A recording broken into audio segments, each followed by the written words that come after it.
Bom dia, meus alunos do sexto ano. Aqui é a professora Caroline e vamos dar início a mais uma aula de História da Arte. Esse assunto é continuidade daquele assunto sobre arte do Egito que eu já vinha conversando com vocês desde a última aula. Essa sexta-feira eu não pude gravar a aula, a outra que passou, mas agora eu vou dar continuidade nesses assuntos. Vamos lá. E eu gostaria que vocês abrissem o caderninho de vocês, pausassem esse vídeo só um instantezinho, que é o tempo que vocês pegam o caderno, abrem e copiam as partes importantes, copiam as informações que está aqui dentro desse vídeo. E caso não dê para copiar dessa forma, é só vocês me pedirem, ou pedir para os pais de vocês me pedirem o slide desse vídeo, que eu transformo ele em PDF e mando para cada um de vocês, tá bom? Para vocês terem acesso a essas informações no caderno. Me avisem. Então, bora lá. Hoje nós iremos trabalhar a imponência do poder político e religioso. Quando eu digo que algo é imponente, é que algo é forte, algo é grandioso. Então, a gente vai perceber essa influência do poder político e religioso no Egito.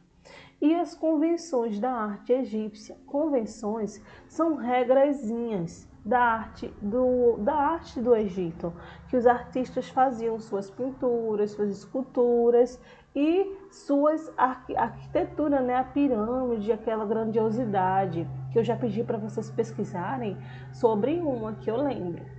Pronto, então o objetivo desta aula é reconhecer a influência da religião na produção artística do Egito Antigo e identificar alguns dos monumentos egípcios. Vamos lá? Então, o primeiro tópico de hoje é a imponência do poder político e religioso. É essa grande importância que se dá ao poder religioso e político e como esse poder religioso e político ele é exercido. Por volta dos anos de 2780 a.C., a sociedade egípcia já apresentava uma estrutura bastante complexa. As classes sociais começaram a ganhar limites nítidos, ou seja, essas classes sociais eram grandes divisões na sociedade por conta dos tipos de pessoas. Essas pessoas eram mais ricas, mais pobres, ou não tinha nada de valor. Desculpem, gente. De um lado estavam os faraós, cercados por nobres e sacerdotes. De um outro, os comerciantes, artesãos e camponeses. E numa situação marginalizada estavam os escravos, uma significativa parcela da população. Foi o soberano de José quem deu início ao Antigo Império, que esse Antigo Império ele foi dos anos 3200 a 2200 a.C. A professora de história de vocês já deve ter falado porque os anos no período antes de Cristo eles crescem para baixo e não para cima, como a gente percebe, né, na atualidade. Esse faraó de José, ele exerceu o poder autoritariamente e transformou o Baixo Egito, com a capital em Mênfis, no centro mais importante do reino. Vamos lá. Desse período, restaram importantes monumentos artísticos erguidos para atestar a grandiosidade e a imponência do poder político e religioso do faraó. Então, as pirâmides serviam para isso, para mostrar a grandiosidade daquele reino, para mostrar a grande importância, a grande imponência do poder político e religioso do faraó de um determinado período. A pirâmide de José, por exemplo, na região do Saqqara, construída pelo arquiteto Imhotep, é talvez a primeira construção egípcia de grandes proporções. Mas são as pirâmides do deserto de Gizé as obras mais famosas. Elas foram construídas por importantes reis do Antigo Império, Quéops, Quefre e Miquerinos. E eu já pedi para vocês pesquisarem sobre esse complexo das pirâmides de Gizé, quando eu pedi para vocês pesquisarem sobre a Grande Pirâmide de Gizé, que é uma das pirâmides dessas três que eu falei, que está situada dentro desse complexo das pirâmides do deserto de Gizé. Então são três pirâmides. E apenas uma, que é a de Quéops, que eu pedi para vocês pesquisar, é considerado a Grande Pirâmide, porque ela é uma das 7 maravilhas do mundo. A maior das três pirâmides é a de Quéops, como eu já falei, que tem 146 metros de altura e ocupa uma superfície de 54.300 metros quadrados. Esse monumento revela o domínio dos egípcios sobre a técnica de construção, que é a técnica de construção das pirâmides. Entre os blocos de pedra que formam as imensas paredes, não existe nenhuma espécie de argamassa ou cimento. Vocês sabem argamassa, aquele produto tipo cimento, só que é branco, que faz a ligação entre os blocos de pedras também? Então, nesses blocos de pedras que formavam as pirâmides, não tinha nenhuma espécie de algo que ligava, seja cimento, seja argamassa, seja... não tinha. Era só pedra sobre pedra, pedra sobre pedra, pedra sobre pedra. Então, vê que incrível. Junto a essas três pirâmides está a esfinge mais conhecida do Egito Antigo. É uma obra também gigantesca com 20 metros de altura e 74 metros de comprimento.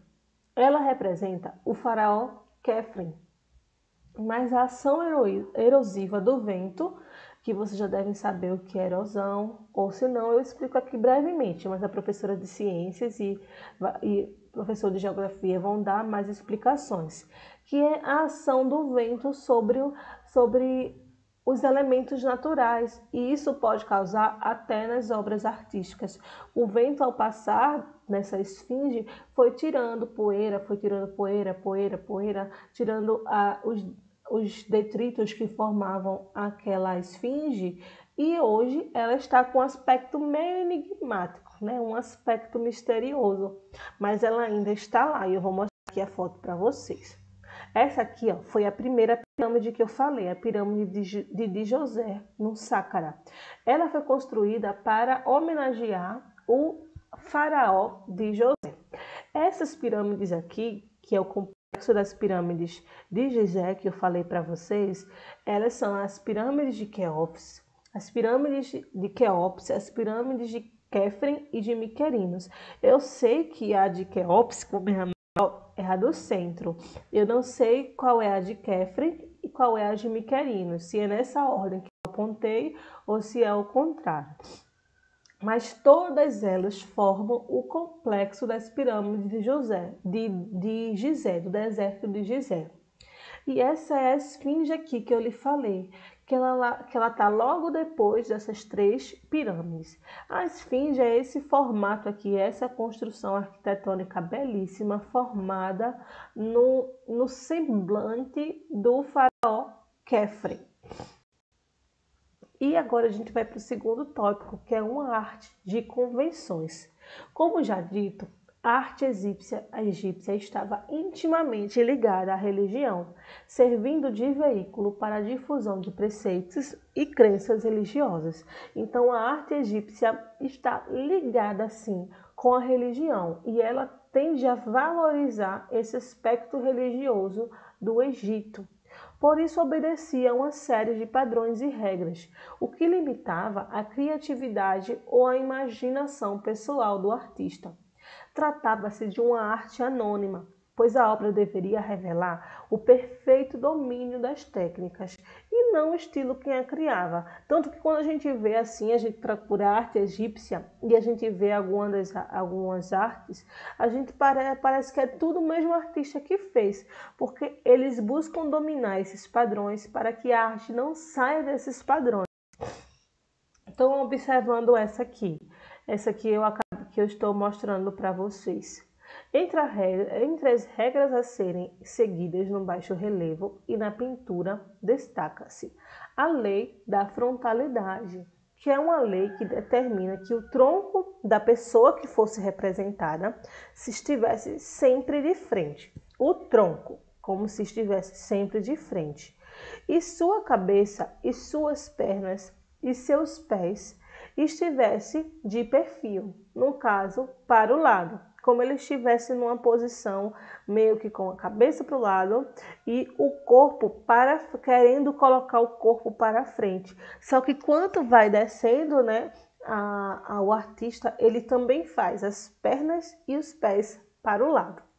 Pois a arte não deveria apresentar uma reprodução naturalista, ou seja, uma reprodução que sugerisse a realidade. Ao contrário, diante de uma figura humana retratada nessa frontalmente, o observador deveria reconhecer claramente que se trata de uma representação da realidade e não a realidade de fato. No Antigo Império, a escultura foi a manifestação artística que ganhou as mais belas representações, embora também tivesse muitas convenções, muitas regrinhas. A escultura desenvolveu uma expressividade que surpreende o observador.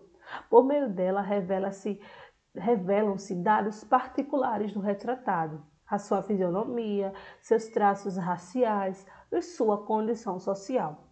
Um bom exemplo disso é essa imagem aqui do escriba, a seguir representado no gesto típico de sua função. Ele está sentado com algo que ele está escrevendo e por ele estar não olhando para o que ele está escrevendo e sim para frente, então ele é sugerido como escriba porque ele está prestando atenção em quem está falando para escutar melhor e aí anotar aquilo que ele está escutando. A função do escriba de escrever as informações a serem ditas pelo faraó, pelas pessoas que estavam lá do lado do faraó. Então, assim, né, é um gesto típico de sua função.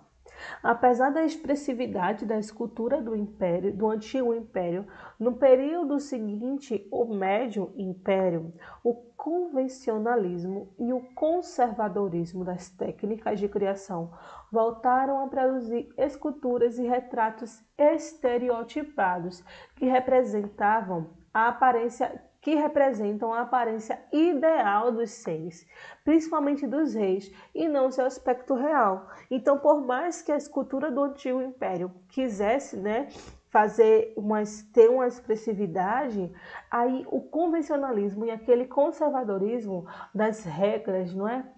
Então a gente começava a ver retratos e esculturas estereotipadas. Como assim? Mostrar os faraós mais fortes do que eles são, com cabeça de deuses, vocês estão entendendo? Com cabeça de deuses, que eram os deuses da época, os deuses da religião do Egito. Então, os deuses também com fortes ombros, e não era o aspecto real deles, e sim aquele aspecto ideal, que era como os faraós queriam ser representados para as pessoas que viessem posteriores a ele. Então, eu espero que vocês tenham entendido e até a próxima aula. E lembrando que se vocês precisarem desse material, se vocês não conseguissem, é porque assim, é para estar no caderninho de vocês. Então, se vocês não conseguirem acompanhar com o vídeo, vocês me pedem que eu mando apenas o slide para vocês. Aí vocês ficam anotando com o vídeo, anotando com o slide e assistindo o vídeo, tá bom? Pronto. Até a próxima aula, tá, meus pequenos? Cheiro!